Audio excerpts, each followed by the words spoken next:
My uncle got drunk at the family reunion and cornered my 11-year-old daughter while I was inside refilling the lemonade pitcher. He told her she would never be as smart as her cousins. He told her she was worthless. She didn't cry. She didn't come find me. She stood there, held her phone at her side, and pressed record. 2 weeks later, she handed me that phone without a word. And the thing about what I did next is that I didn't raise my voice once. I called a lawyer. And by the end of that same week, my Uncle Dennis had no job to go back to on Monday morning. Some people in my family think I went too far. After everything you're about to hear, I want to know what you think. My name is Nora Scott. I am 38 years old. I have one daughter, Lily, and I have spent the better part of a decade being the quiet one in a family that mistakes silence for weakness. That mistake cost my uncle more than he ever imagined it would. But to understand why I did what I did, and why I have absolutely zero regrets about any of it, you need to understand where we came from. The Calloway family, my mother's side, has always had a hierarchy. Not a polite one. Not the gentle sort where the older generation simply has more pull at holiday dinners. A real one with teeth. My grandfather, Bernard Calloway, built a small but respectable real estate portfolio in the early 1980s, 4 residential properties in the suburbs outside Columbus, Ohio.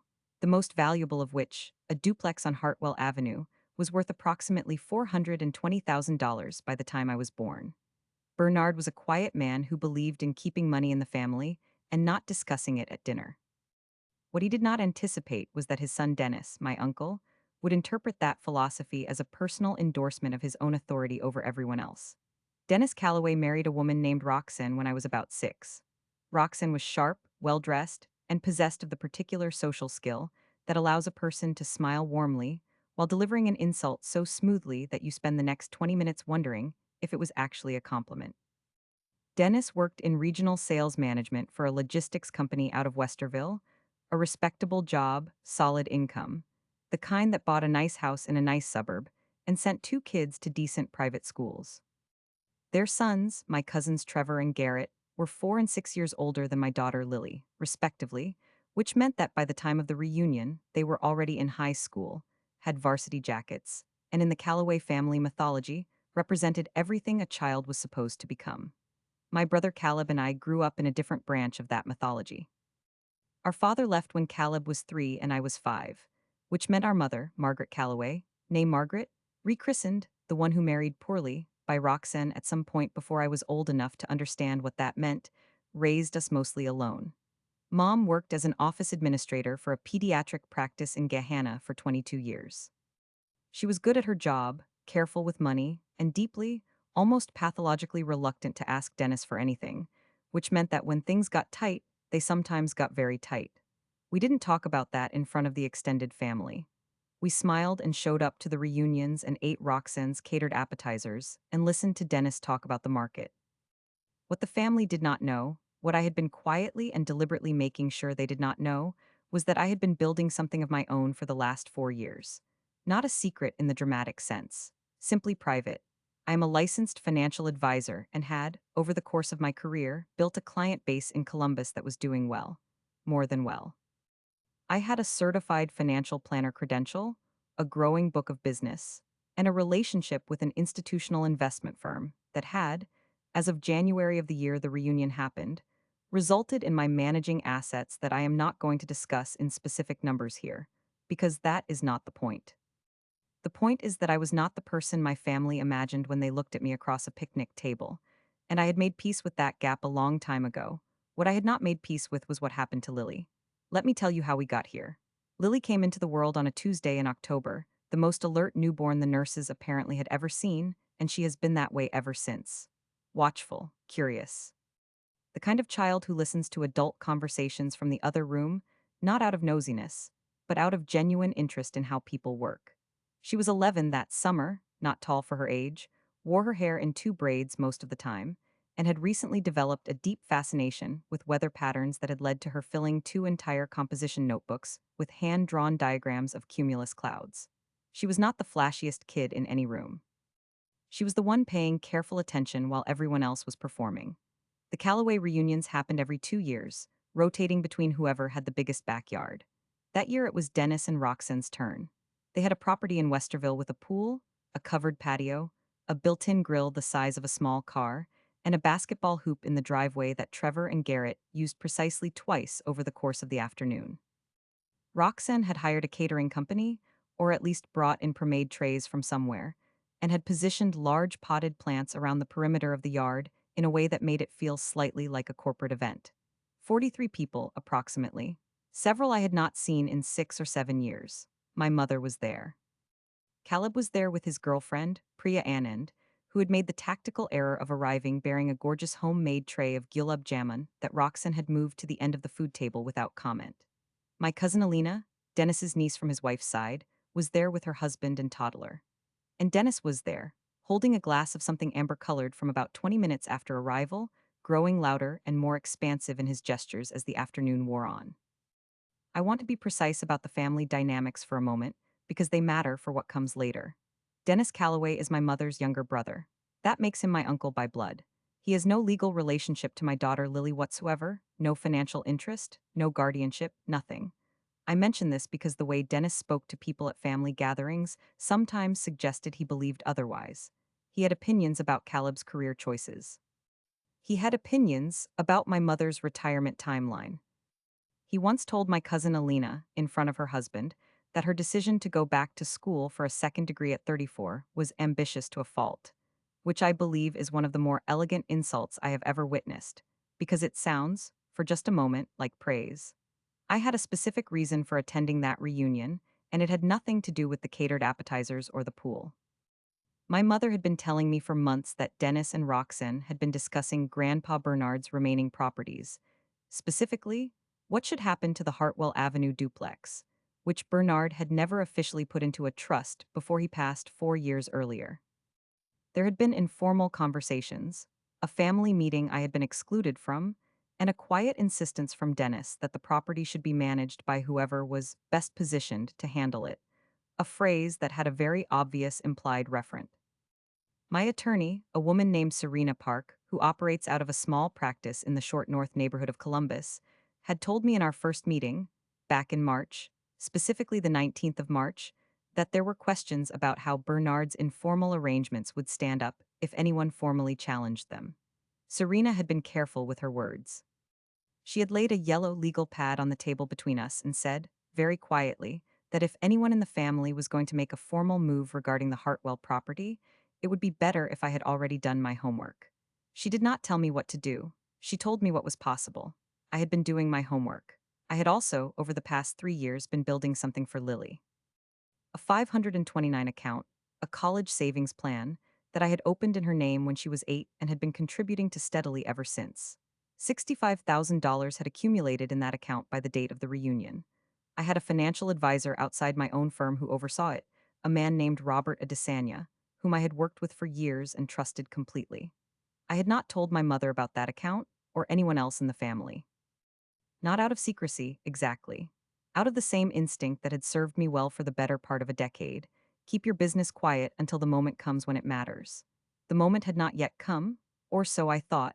I want to tell you about something that happened about 6 months before the reunion, because it shows you what the pattern looked like, and it shows you why I had learned to be patient rather than reactive.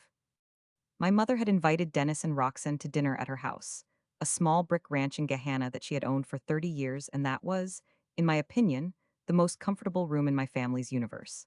Dennis arrived in a new truck and spent the first 20 minutes of the evening explaining its features to no one in particular. Roxanne had brought wine and set it on the counter without asking my mother where she preferred it. At some point during dinner, the conversation turned to Lily's school. Lily attended a public elementary school in Columbus that was, by any objective measure, excellent, strong teachers, good test scores, a wonderful resource room specialist named Mrs. Fontaine, who had been helping Lily work through some mild reading comprehension challenges with weekly support sessions that were making a genuine difference. Nothing dramatic, just a kid getting a little extra help in one area while excelling in others. Dennis had heard about the support sessions. I'm still not entirely sure how. My mother, I think, mentioned it in passing, trying to have a normal conversation about her granddaughter. Dennis set his fork down and looked at me across the table. Is she going to catch up? He asked, not unkindly exactly, in the way that a person asks a question when they have already decided the answer. I looked at him, I took a breath. She's doing great, I said. Trevor struggled in second grade too. He picked his fork back up. We got him a private tutor. It made all the difference. I don't know what those public schools are doing, but he trailed off in a way that completed the sentence more effectively than any words would have. Roxanne nodded thoughtfully. There are some very good private programs, she said. I can send you some links.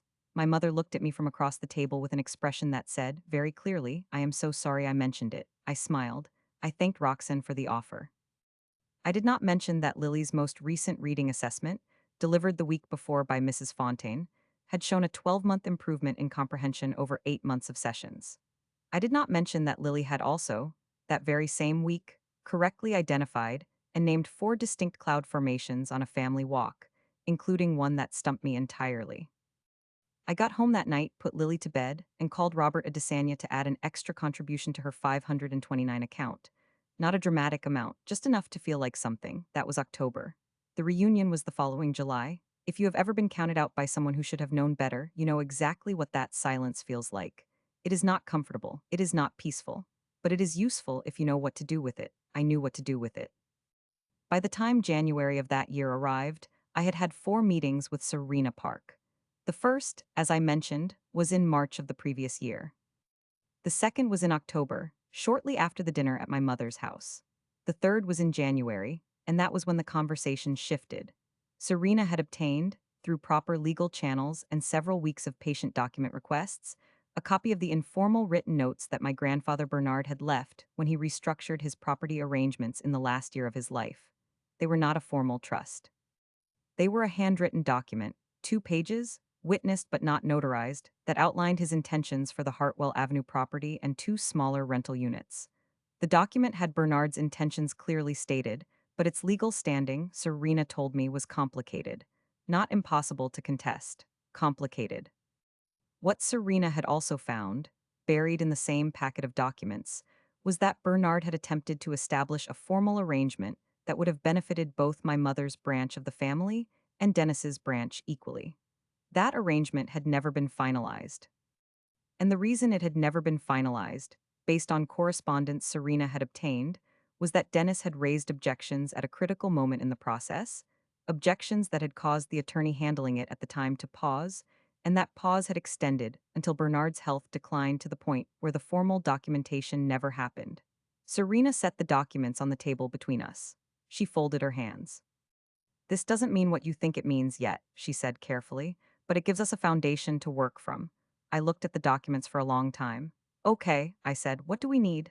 Evidence of intent, she said, and patience. I had been patient for years. A little more wasn't going to cost me anything.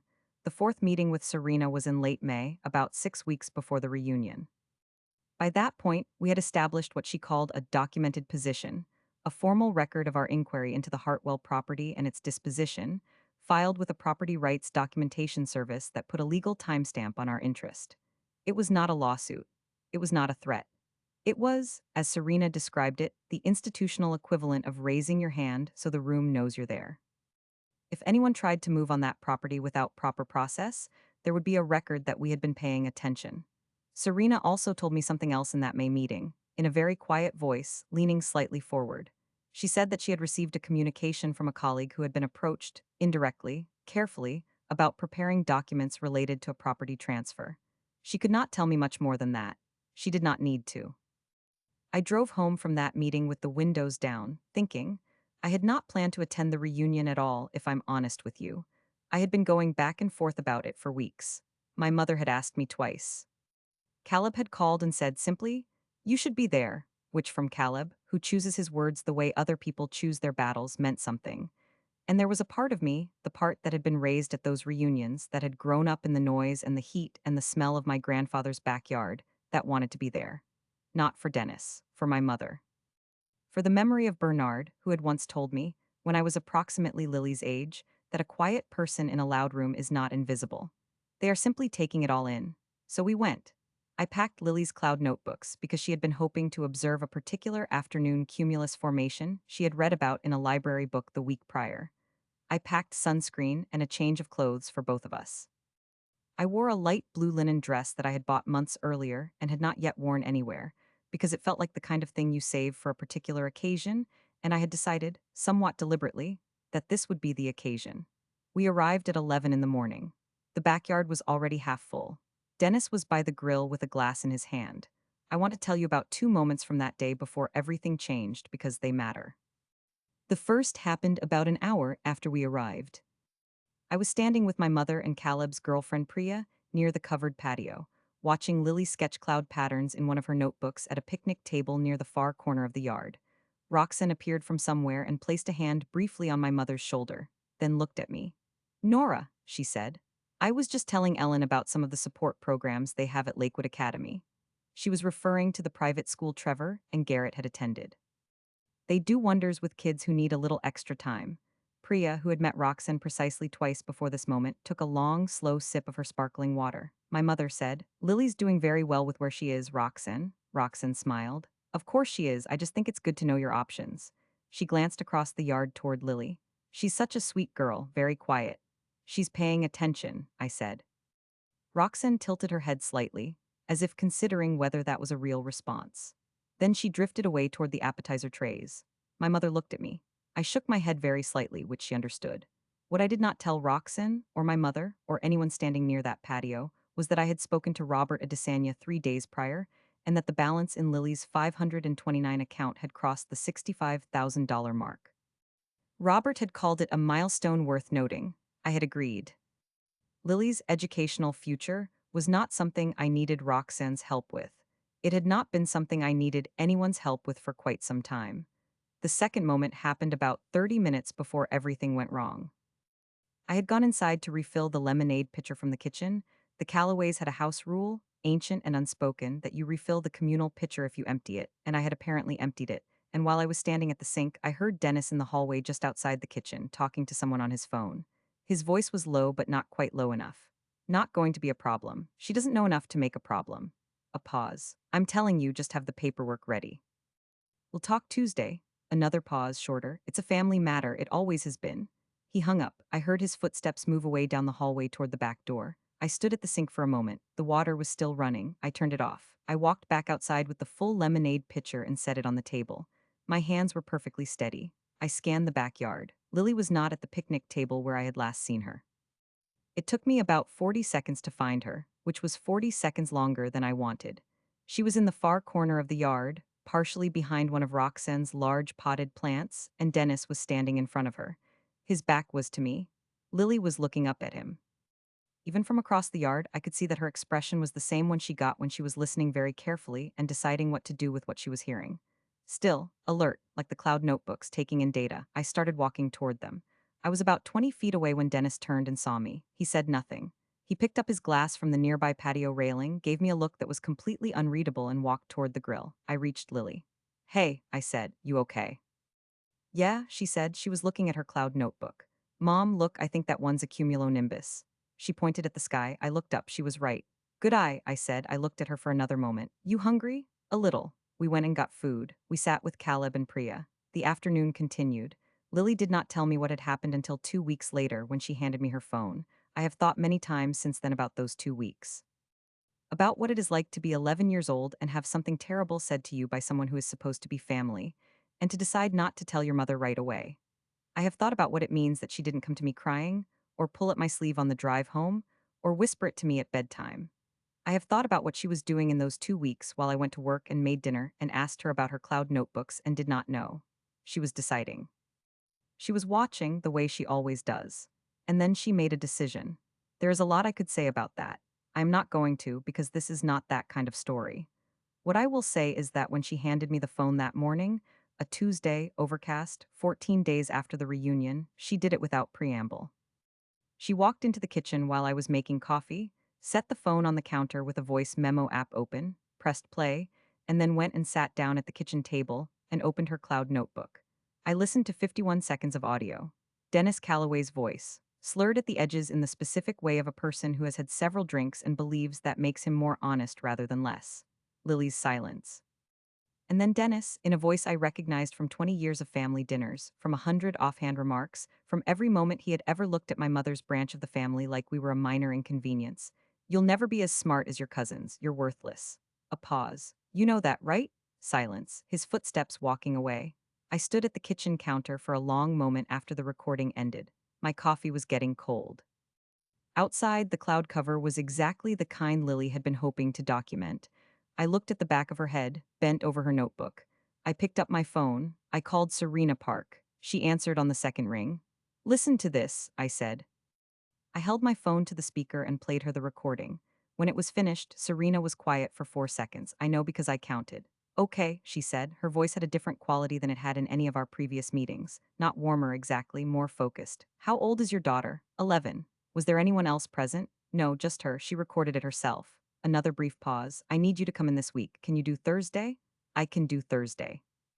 Bring the phone, don't share the recording with anyone else before we meet. Not your mother, not your brother, no one?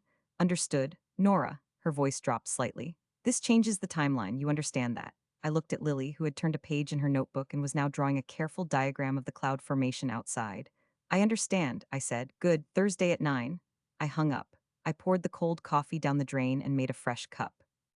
I sat down across from Lily at the kitchen table. Hey, I said. She looked up. Thank you for showing me, I said. She looked at me for a moment with that careful, measuring expression. Then she nodded once and went back to her notebook. That Thursday, I walked into Serena Park's office on North High Street at precisely 9 in the morning. I had the phone in my bag. I had a printed list of dates, names, and relevant details that I had spent 2 evenings compiling in the quiet of my apartment after Lily went to sleep. I had also something I had not brought to any of our previous meetings: the full contact information for Dennis Calloway's employer, a logistics company called Meridian Regional Solutions, which I had looked up online in approximately 4 minutes. Serena took the phone. She listened to the recording. She listened to it twice. Then she set the phone carefully on her desk and picked up her pen. Tell me everything, she said, and I did.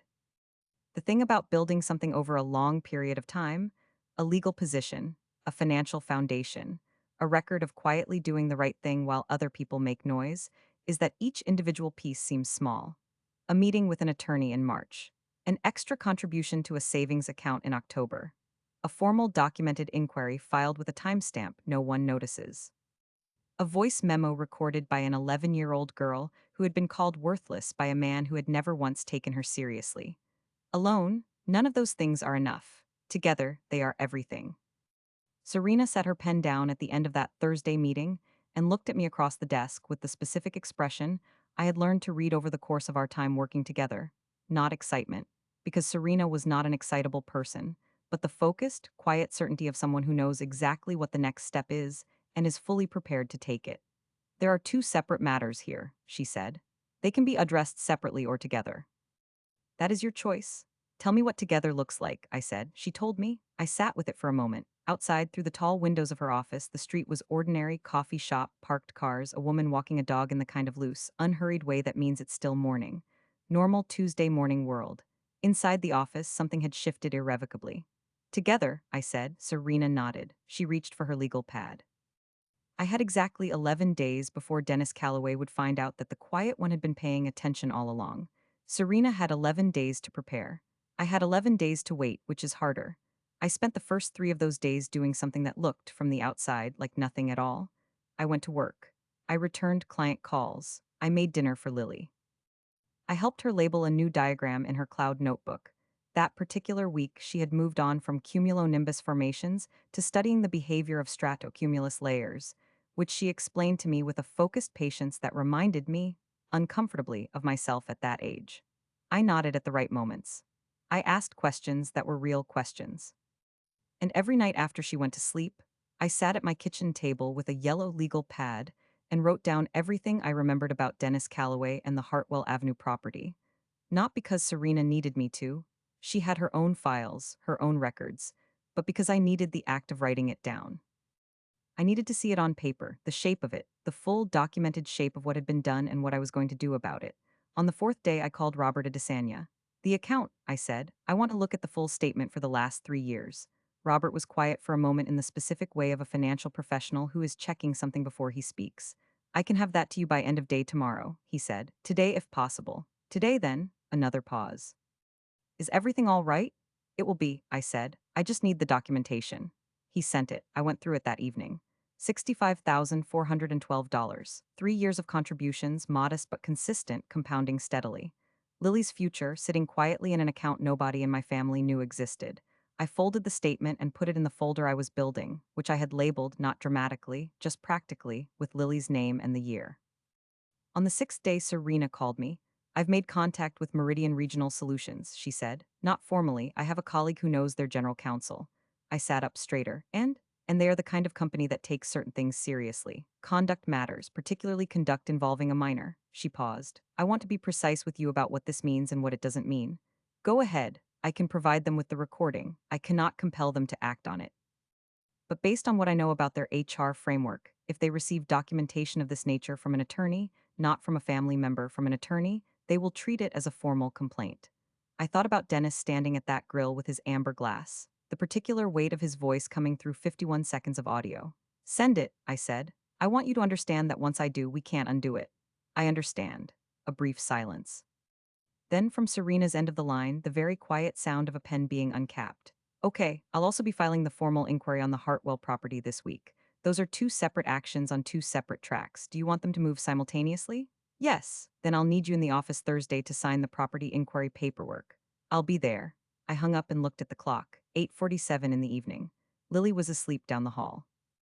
The apartment was quiet in the particular way that felt, that night, less like absence and more like held breath. I am still with me. This is the reason I am telling you this story.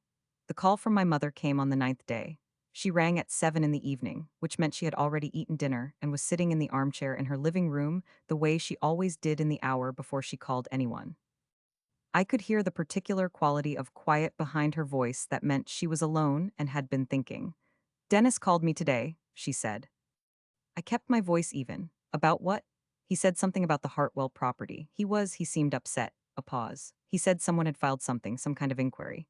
Nora, her voice shifted, not accusatory, uncertain. Did you? Is that something you did? Mom, I said, I have been looking into what happened with Grandpa Bernard's estate for a while now, you know that. I know, but she stopped. I could hear her breathing, measured and careful. He's very angry. I expect he is. He said it came from a lawyer. He said it was formal. It is formal. The silence that followed was the particular kind my mother produced when she was deciding whether to push or to trust. She had spent most of my life making that calculation. Most of the time, she landed on trust because that was who she was, not passive, but fundamentally oriented toward giving people the benefit of the doubt. It was, I thought not for the first time, one of the most generous and most costly things about her. He's going to bring it up, she said finally. At Aunt Carol's thing on Saturday. I had known about Aunt Carol's thing. It was a birthday lunch, Carol Calloway turning 70, at a restaurant in the Short North neighborhood that Carol had chosen herself because she liked the patio. About 20 people expected. The relevant ones would all be there. I had known about it. I had planned around it. I had said nothing. I'll be there, I said, another pause. Nora. Whatever you're doing, she stopped again, and this time the stop was longer, and when she continued her voice had something in it I recognized but could not entirely name. Something between worry and something that might, if I looked at it from a different angle, be something closer to hope. Just be careful. I will, I said. I love you. I love you too, sweetheart. I hung up and sat for a moment in the kitchen. Then I opened my calendar and confirmed what I already knew. Saturday was 4 days away. Carol Calloway's birthday lunch was on a Saturday in late July, one of those late morning into afternoon events that begins at noon and ends when it ends, shaped more by the dynamics of the table than by any fixed hour. Carol had picked the restaurant herself, a place on North High Street with a covered patio strung with small globe lights that stayed on even in daylight, giving the whole space a warm, slightly festive quality that felt, walking in, like someone had tried to make an occasion out of an ordinary afternoon, which Carol had. Carol was like that, quietly insistent on ceremony, on the marking of things. I arrived at 12:15, which meant the table was already mostly full. My mother was there, seated near Carol at the head of the table, wearing her good blazer. Caleb was there with Priya, who had learned from the Gilab Jamun incident and arrived with nothing but her handbag and a warm smile. Roxanne was there in a white blouse with a gold necklace, seated about 4 chairs down from the head. Dennis was there, in the chair directly across from where I would be sitting, which I suspected was not a coincidence. I greeted Carol first. I hugged her and told her she looked wonderful, which she did. I sat down. A server appeared and took my drink order. The table had the particular hum of a gathering, where most of the attendees know each other well enough that the conversation starts easily, and the silences, when they come, are loaded. For the first 40 minutes, things were almost normal. The kind of normal that happens when a room full of people are all performing normalcy with varying degrees of effort. Roxanne spoke to the woman beside her about summer plans. Caleb asked Carol about her garden. My mother ate her salad and watched the table the way she always did, quietly, missing nothing. Dennis said very little. His glass of water was untouched. He watched me the way a person watches something they're trying to understand but cannot quite locate, not angry, exactly, not yet, but with a particular quality of attention that told me he had been thinking about the inquiry filing all week and had arrived here today with things to say. The food came. The table settled into the comfortable noise of a meal in progress. It was Roxanne who opened it, which I had not entirely predicted, but was not surprised by. She set her fork down and looked across the table at me with an expression I would describe as measured. Nora, I have to ask, Dennis got a letter from an attorney this week about the Hartwell property. Her voice was conversational, almost gentle, the way she always deployed difficult things. I assume you know something about that. The table didn't go quiet all at once. It quieted the way a room quiets when something shifts, one conversation stopping, then another, until the ambient noise was mostly the restaurant around us and not the people at our table. I do, I said. Dennis looked up from his plate for the first time since the food arrived. Something shifted in his expression, a tightening around the jaw, a readjustment. It's a formal inquiry into the disposition of the Hartwell property. I picked up my water glass. Based on documentation that suggests the process by which the current arrangements came about may not have reflected my grandfather's full intentions.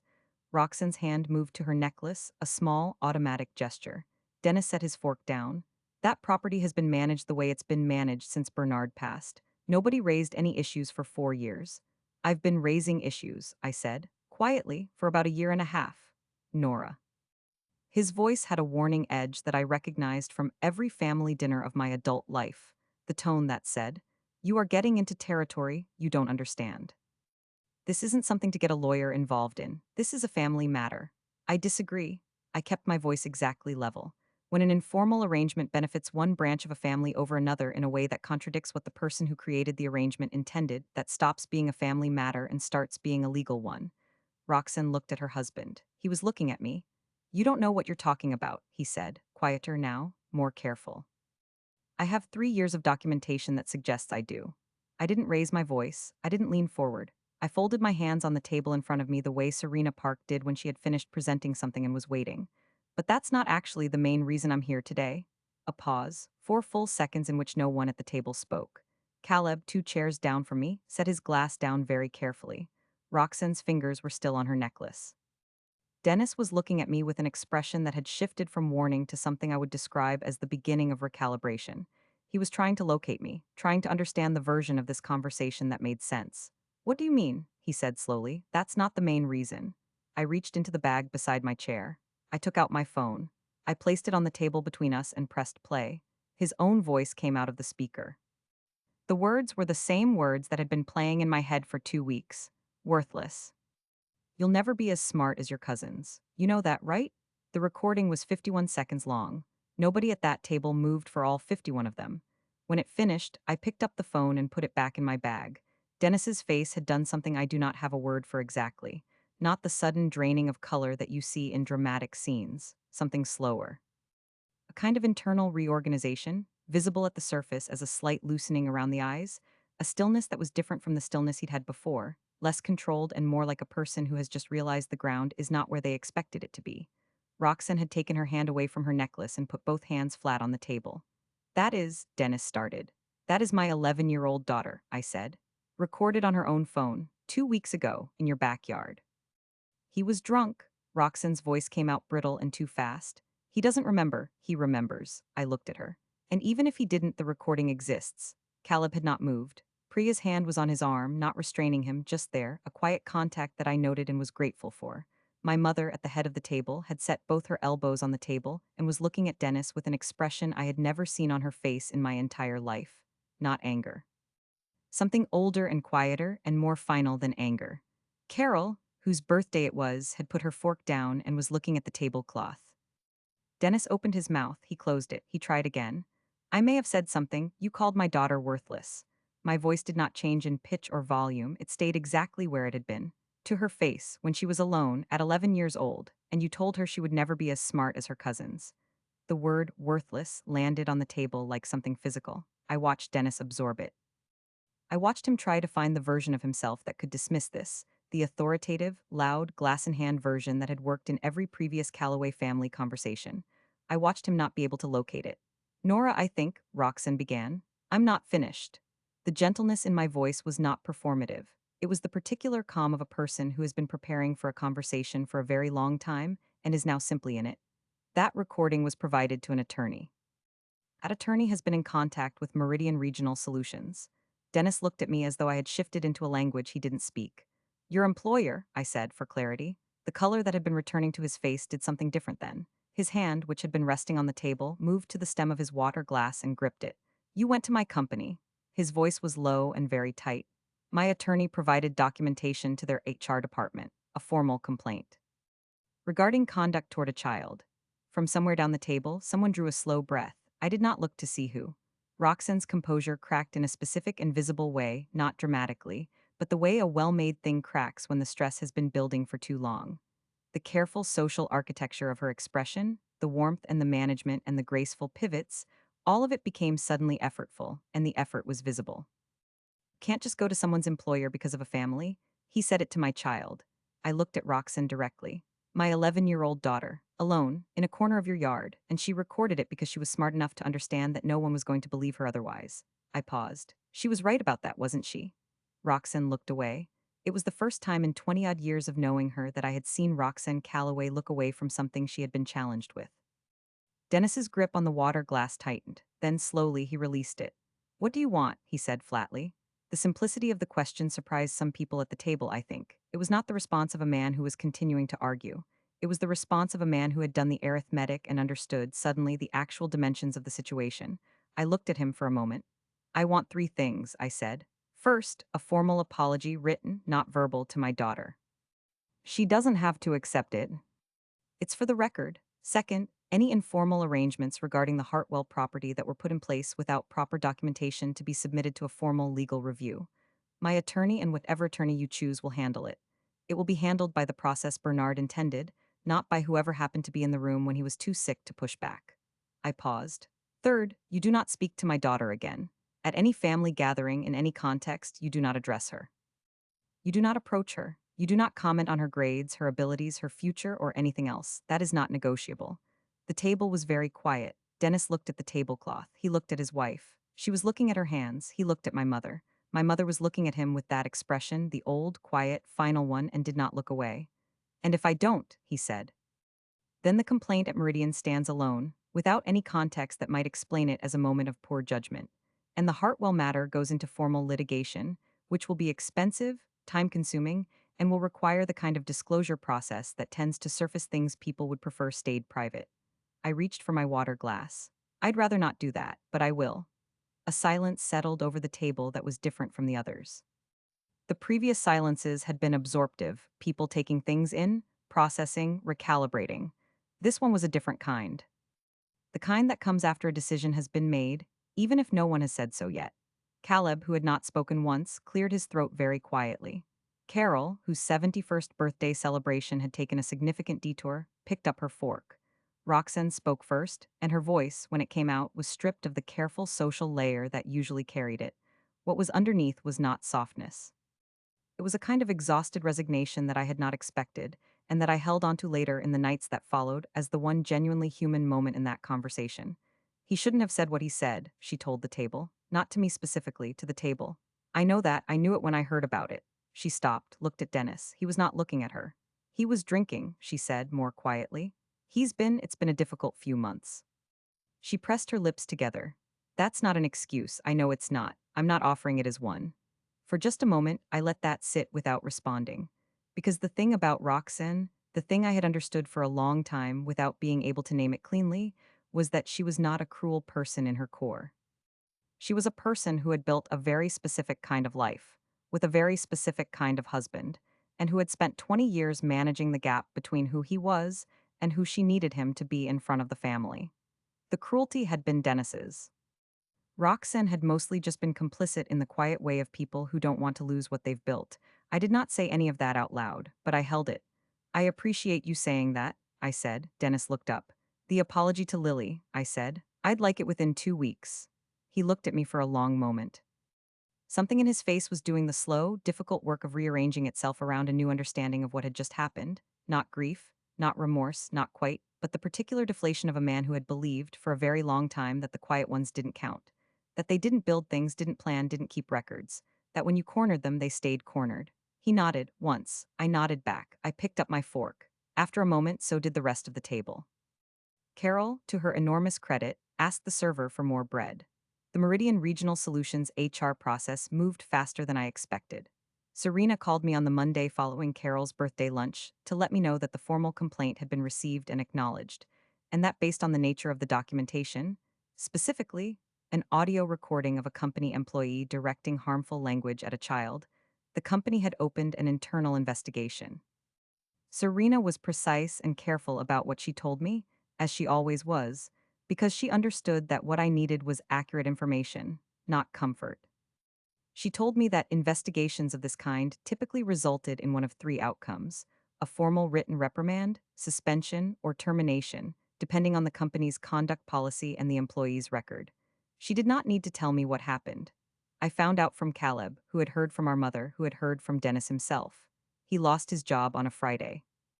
The same Friday that Lily came home from school with a worksheet on cumulus cloud formations and showed me, very seriously, that her teacher had got one of the category labels wrong. I looked at the worksheet. The teacher had, in fact, labeled a stratocumulus formation as a nimbostratus. Lily was correct. You should show your teacher, I said. I know, she said. I'm going to bring my notebook. She went to her room. I sat at the kitchen table and let out a breath that I had been holding, I think, since July. The written apology from Dennis arrived 11 days after Carol's birthday. It came by mail, on plain white paper, in an envelope addressed in Dennis's handwriting. It was 3 sentences.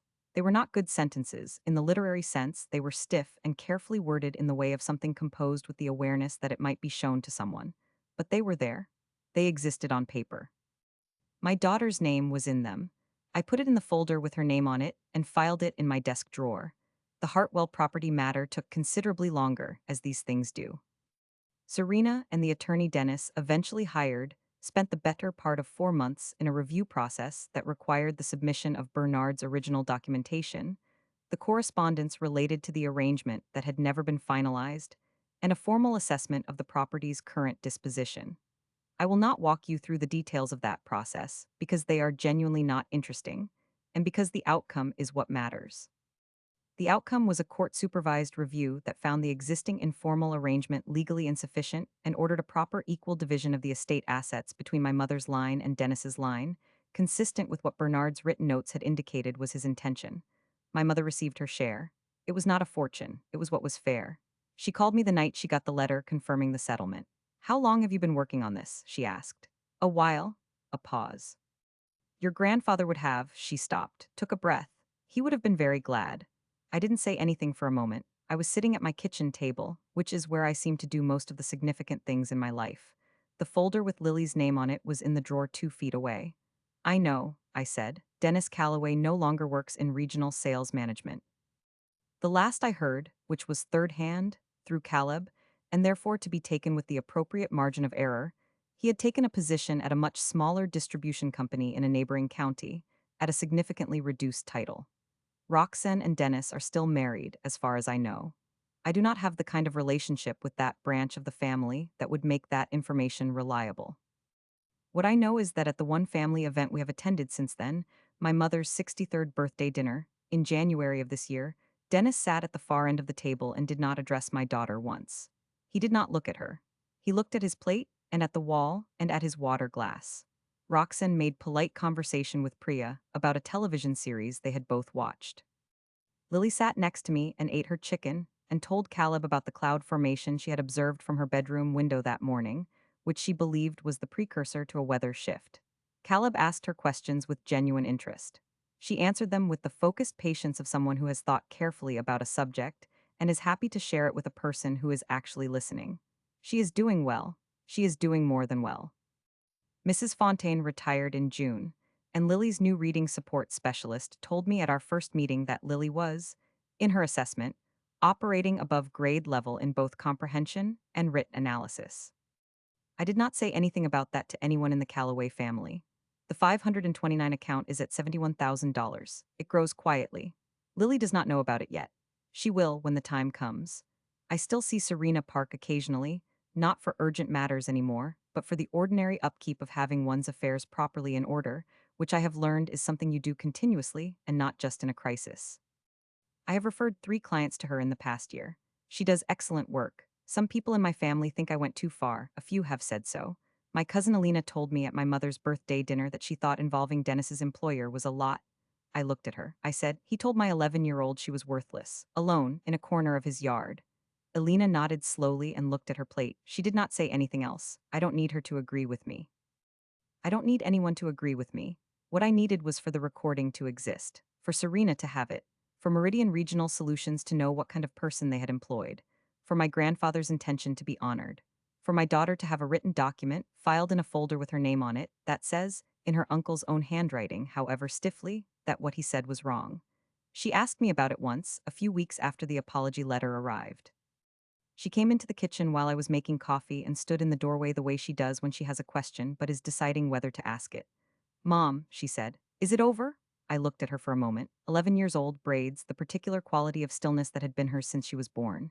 Yes, I said, it's over. She nodded. Okay, she said, and went back to her room. That was enough. That was, in the end, everything. So, did I go too far or not far enough?